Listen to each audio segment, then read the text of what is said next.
The idea of an indie developer making an official Legend of Zelda game is mystifying, but now it's a reality. Brace Yourself Games worked with Nintendo to make Cadence of Hyrule, which combines their excellent Crypt of the NecroDancer with a variety of 2D Zelda concepts and ideas. Best of all, it features spectacular musical remixes of classic Zelda series songs. The dense and elegant rhythm-focused 2D Zelda is a triumph, playing delightful homage to the legendary series while still being its own unique experience. Before we get too far into this, here's the skinny on Crypt of the NecroDancer. It's a rhythm-based roguelike dungeon crawler that has a tile-based layout not too far off from 2D Zelda. The action in the original is split into randomly generated floors that you work your way down. In Cadence of Hyrule, the basic controls are similar. You have to move to the beat of the song as represented by an on-screen indicator with a Triforce. Enemies all move at the same time, each with their own unique patterns. For example, moblins shake their hands up one beat and then jump to a tile on the next. Tektites hop around diagonally on alternating beats. Cadence of Hyrule doesn't feature a singular dungeon you crawl down though.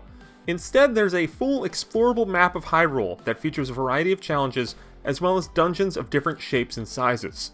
The story kicks off with the star of NecroDancer, the heroine Cadence, finding herself stranded in Hyrule as the villainous Octavo takes over Hyrule Castle. Link and Zelda are both in magical slumber, and Cadence can wake one of them up, thus starting the quest to beat 4 bosses spread across dungeons at the corners of Hyrule to get back to the castle and take down Octavo. In addition to that story mode, which features a randomly generated layout whenever you start a new game, other play modes add more meat to the bones of this adventure, including a daily challenge and permadeath option. If you're musically challenged, the fixed beat mode lets you play more at your own pace. Lastly, everything can be played cooperatively with a friend. Permadeath makes the game a whole lot harder, more in line with the brutality of NecroDancer. Thankfully, that's not the main mode of play in Cadence of Hyrule.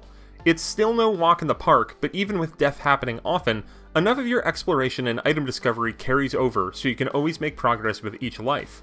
The only things that don't carry over are rupees and some lower tiered items such as torches and shovels used for basic exploration and combat.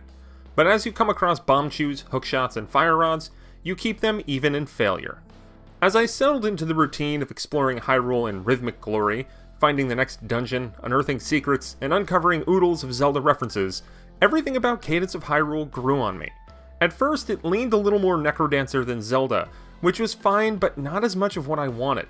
As I got to the end and stormed Hyrule Castle though, the clever 2D Zelda influence reared its head more definitively. The only sore spot is that, mostly due to the nature of the music-centric gameplay, the puzzles are a little pedestrian for a Zelda game. Not that they're absent, mind you, they're just less plentiful and inventive. The map is loosely familiar if you've played A Link to the Past or other 2D Zelda games. It's not identical, but it has similar locales, with grassy fields, Gerudo-esque desert regions, watery depths, and mountainous spaces. The beauty of the randomly generated design makes it more replayable as well. Going through multiple playthroughs was enjoyable because of that, and the daily challenges that see how far you can go on one life while competing against an online leaderboard are equally enjoyable. Through the hours I spent with this game, the music stayed consistently masterful. The soundtrack features a number of amazing Zelda remixes from Danny Baranowski, who also worked on Crypt of the NecroDancer as well as Cannibalt and the original Super Meat Boy soundtrack. Everything just sounds like the best Zelda OC remix track you could find, which makes sense since Baranowski has roots tied to that fabled game music remixing community.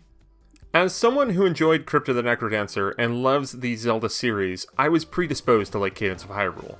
Still, I had doubts as the game got closer to release, like maybe it would be too hard or too disparate from regular Zelda. But after spending a fair bit of time with it, those doubts all washed away. This isn't A Link to the Past, it's something new and different. Cadence of Hyrule successfully earns its place in the pantheon of Zelda adventures by carving a distinctive rhythmic path that brings new ideas to the series while also hitting the right nostalgic keys. If you enjoyed this review and want to see more like it, be sure to check out Nintendo World Report TV. That is the YouTube channel that you are on right now.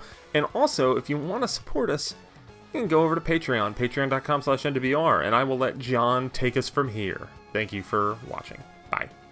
This video is made possible by our generous supporters on Patreon. Did you know that Nintendo World Report is funded directly by fans like you? When you support Nintendo World Report on Patreon, you get immediate access to multiple exclusive podcasts every month, exclusive Discord channels, an early look at select content, and more, all for as little as $1 a month. Check out patreon.com/NWR for all the details.